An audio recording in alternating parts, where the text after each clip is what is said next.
Câncer tem cura ou tem controle? Essa é uma das perguntas que eu mais escuto aqui no consultório. Muitas de vocês ficam ansiosas com qual a porcentagem de cura do meu câncer.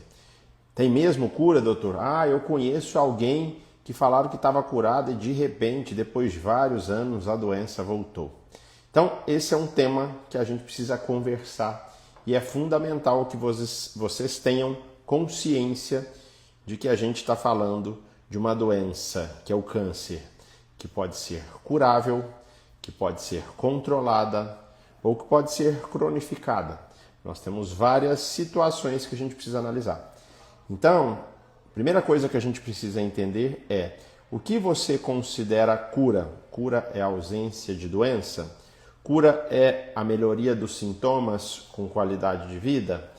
Cura é eu conseguir cronificar e conseguir ver os filhos formarem, casarem, cuidar dos netos? O que é cura para a gente, né? De uma forma simplista, cura é a ausência de doença, é a gente ter uma doença e ser curado a partir de um tratamento. Vou fazer algumas reflexões que eu acho que são fundamentais. Hipertensão, na grande maioria das vezes, não tem cura. E mata também. Hipertensão pode matar, AVC, doença cerebral, né? Sangramento cerebral, hematomas causados por hipertensão, infarto agudo do miocárdio, tudo uma hipertensão que não tem cura, que pode levar à morte. Diabetes, na maioria das situações, tem tratamento, mas não tem cura. A pessoa vai usar aquele medicamento o resto da vida, na grande maioria das vezes, com bastante sucesso. E se não tratar direito, também pode ser que essa paciente venha a falecer, a morrer, por causa de decorrências de efeitos colaterais do tratamento do diabetes. E com o câncer também a gente começa a entender que não é diferente.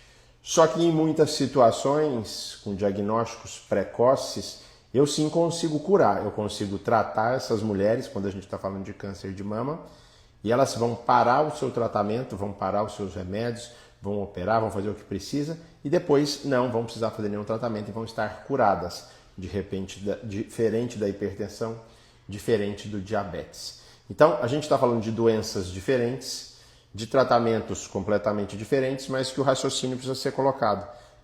Muitas das situações, doenças coronarianas, infarto, hipertensão, diabetes, insuficiência renal, são doenças crônicas ou doenças agudas que têm taxas de cura que são muito variáveis, ou que vão necessitar de um tratamento ao longo de toda a vida. E assim é o câncer.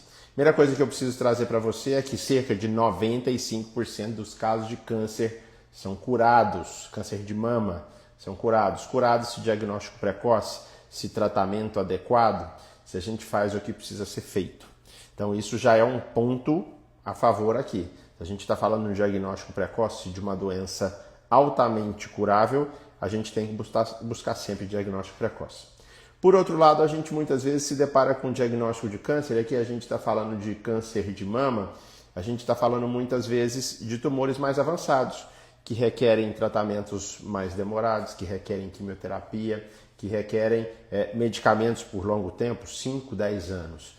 E são tumores que a gente fala que tumores que têm um alto risco de recorrência. O que é recorrência, Juliana? Recorrência é uma paciente que teve a doença, tratou, ficou em remissão ou curada, depois de 5 anos a gente considera critério de cura para a grande maioria dos tumores, mas depois de um tempo ela teve uma nova doença. O que a gente tem que entender? O paciente que teve câncer uma vez, ela com certeza tem algum mecanismo, um conjunto de mecanismos que vão colocá-la num fator de risco maior do que a população comum. Eu costumo falar que quem teve uma vez pode ter de novo, quem nunca teve pode ter. Então a gente precisa cuidar agora do momento atual, do hoje. E o que eu posso fazer hoje? Estilo de vida saudável, que a gente cansa de falar aqui. Diagnóstico precoce, está em dia com seus exames de rastreamento. E a partir daí a gente vai conseguir então traçar estratégias para redução de risco. Juliano, eu fazendo tudo direitinho quer dizer que eu não vou ter câncer, não vou ter doença crônica? Estilo de vida saudável e rastreamento não te blinda de ficar doente. Reduz o seu risco e melhora as chances do seu tratamento ser mais bem sucedido. tá? E uma coisa triste que eu vejo e que é muito real, muito frequente no meu dia a dia aqui, é pacientes que ficam esperando uma data especial, o tão falado 5 anos. Nossa, a hora que eu fizer os 5 anos eu vou ficar tranquila. Nossa, a hora que eu fizer os 5 anos eu quero fazer uma viagem, eu quero fazer uma festa. Será que você precisa de 5 anos para se sentir curada? Será que você precisa de 5 anos para falar que a sua doença está sob controle? Será que não é tempo demais esperar 5 anos para comemorar o dia que você tem hoje? Que você levantou, que você fez as suas coisas, você deu conta de trabalhar, você deu conta de se alimentar, ou conseguiu ir até a janela ver a luz do dia, o pôr do sol, sentir a chuva? Então, o que eu te convido é para que você viva o hoje e comemore o hoje, com pequenas vitórias. A vida não é feita de grandes vitórias, a vida é feita de pequenas vitórias que a gente ganha um pouquinho a cada dia. Isso é fundamental, que você aprenda a conviver as pequenas vitórias, a conviver com elas e a comemorá-las, a celebrá-las, porque é a partir dessas pequenas vitórias que a gente consegue construir uma jornada de felicidade, de plenitude, de clareza do que a gente está fazendo aqui, tá? Então, já fica o meu convite. Não espere o tão sonhado 5 anos, porque sabe o que muitas vezes acontece? A hora que você espera os sonhados 5 anos para comemorar aquela data que você acha que seria tão especial, você fala, nossa, não mudou nada na minha vida. Nossa, eu continuo cheia de receios, cheia de problemas, ou meus problemas mudaram. Então você perdeu seu tempo, 5 anos esperando uma data para ver que na verdade aquele calendário que mudaria não mudou como você esperava. Então faça pequenas mudanças diariamente e faça as comemorações também diariamente. Comemore o que você pode fazer hoje. E uma das coisas que a gente sempre vê em relação ao câncer, que é o nosso assunto aqui, é que cada vez mais a gente tem obtido melhores taxas de sucesso no tratamento, doenças com muito maior chance de cura, e a gente hoje consegue falar que, inclusive, pacientes metastáticas, que é um tema que eu vou trazer para a gente conversar aqui em determinados momentos, pacientes com doença metastática conseguem ser cronificadas. O que é isso? A gente consegue estabilizar aquela doença como se fosse uma hipertensão, um diabetes, e ela vai conviver com qualidade de vida por 5, 10, 15, 20 anos. Ah, Juliano, mas isso é conversa fiada.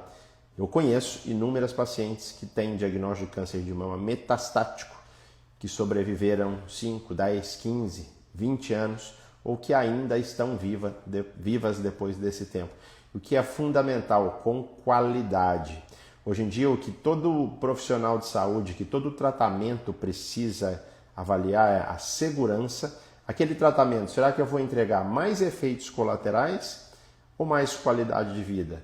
Um tratamento que você entrega mais efeitos colaterais do que qualidade de vida, talvez ele não deve ser feito. Um tratamento que você entrega baixa qualidade de vida com efeito de sobrevivência, um ganho de sobrevida pequeno, talvez ele precise ser analisado.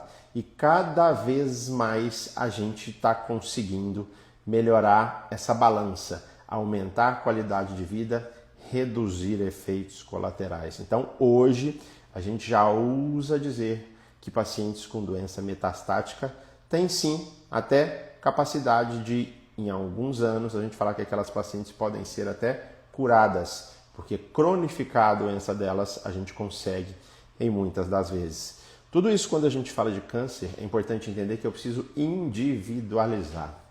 Eu preciso colocar nessa balança cada caso, prós, contras, tratamento, possibilidades de acesso, que essa paciente fez, características biológicas e pessoais, é que a gente chama de medicina de precisão. Isso é fundamental para que a gente estratifique o risco, para que a gente estratifique a taxa de sucesso dessas mulheres. E que eu sempre digo que não faça a sua comparação com o caso de outras mulheres, porque cada caso é único. E eu estou nessa jornada cuidando de mulheres com câncer, de pacientes oncológicos, de famílias inteiras, eu vejo coisas que são muito frequentes, mudam as famílias, mas são muito frequentes, que é esse medo de uma doença complexa levar à morte, separar familiares e mudar toda essa rotina. Eu já tive caso de famílias onde uma senhora teve um diagnóstico de câncer e uma das coisas que ela me disse foi uma das situações até bastante embaraçosas na minha carreira aí, que ela falou: Juliano, eu não vou tratar o câncer. E era um câncer de mama, altamente curável, tratável, só que ela disse que não ia tratar. E ela usou como resposta para não tratar que ela tinha um esposo doente que tinha filhas que provavelmente não dariam conta de aguentar e suportar esse tratamento oncológico junto com ela. E eu fiquei chateado, pesaroso, era uma família querida, e passou o tempo que ela voltou no consultório e falou: Juliano, eu tive uma conversa com Deus muito grande e aconteceu que eu defini que eu vou tratar. Resumo da ópera: essa paciente tratou, tem mais ou menos uns 15 anos, tratou, ficou bem. O esposo dela, que estava doente, está bem até hoje, e as filhas estão todas muito bem e cheias de saúde. Então, num primeiro momento, e quando ela falou que as filhas não iam suportar, achei que eram filhas frágeis, pequenas, não, eram filhas adultas já. Então, o que a gente tem que entender é que essa força para um tratamento, para uma situação complexa, ela surge, ela floresce nesses momentos de dificuldade. E que aquilo que você acha que não vai dar conta, você nem acredita a força que você tem quando essas coisas precisam acontecer. É só preciso ter essa clareza, ter ajudas, né? Eu digo que pacientes oncológicas precisam ter guias, precisam ter médicos para chamar de seu, precisam ter orientações claras. Vocês não podem viver nesse terrorismo oncológico, né? A gente vê que é muito bonito em outubro, agora todas de cor de rosa, as empresas, todo mundo querendo falar de câncer, né? Coisa que a gente faz aqui 24 horas nos 365 dias. Acabou outubro, ninguém quer saber se você conseguiu fazer a mamografia, aquela biópsia que você fez deu câncer, e agora, qual é o acesso, quanto tempo vai demorar? Então, a gente precisa de ter essa clareza que outubro precisa ser o ano inteiro. E a gente, quando fala de câncer, vocês têm que ser mensageiras, principalmente quem já passou pela doença, de que câncer tem cura sim. Cura é uma palavra pequena, mas com um significado muito grande. Cura precisa dar espaço do medo para a esperança. A cura precisa ajudar a cicatrizar o corpo e o coração. A cura também precisa fazer você aprender a fazer um diagnóstico de forma correta e entender as possibilidades do seu diagnóstico sem deixar que aquele diagnóstico sobreponha a sua personalidade e a sua pessoa. Então hoje a gente precisa entender que câncer de mama tem cura, e que quando não tem cura tem controle, e que se a gente faz o diagnóstico precoce, a gente tem aí taxas acima de 95%. E esse medo não é um medo que é infrequente. A gente, no meu programa Vida Além do Câncer, com as mulheres que estão comigo na jornada, e a Fabiana, na nossa plataforma digital, no nosso grupo de WhatsApp fechado, a gente sempre conversa sobre esses medos, seja na roda de conversa, ou seja nas minhas lives que eu faço com elas mensalmente. A gente entende que esse medo precisa ser conversado e precisa ser combatido, mas existem estratégias para isso, tá? Importante você entender que é possível fazer uma jornada de forma mais leve. Não conhece o nosso programa Vida Além do Câncer? Quem entrar numa plataforma digital mais humanizada, com muito acolhimento e informação, a gente está com vocês aí e aguardando que mais mulheres consigam transformar a jornada. Para a gente é muito gratificante ver a transformação que vocês fazem. E para finalizar, eu quero então fechar com vocês aqui que câncer de mama tem cura, o diagnóstico precoce é a nossa fundamental arma para essa cura, e que a cura não necessariamente precisa ser só a cura do corpo, tem que ser a cura do espírito, a cura da saúde mental, e a cura muitas vezes pode ser mais um dia de vida que você tenha com qualidade. Pensa nisso. Se tem amigas que estão passando por todo esse processo, eu acredito que esse vídeo vai ajudá-la a pensar de forma diferente, com mais leveza. Tá bom? Um grande abraço e até o nosso próximo episódio.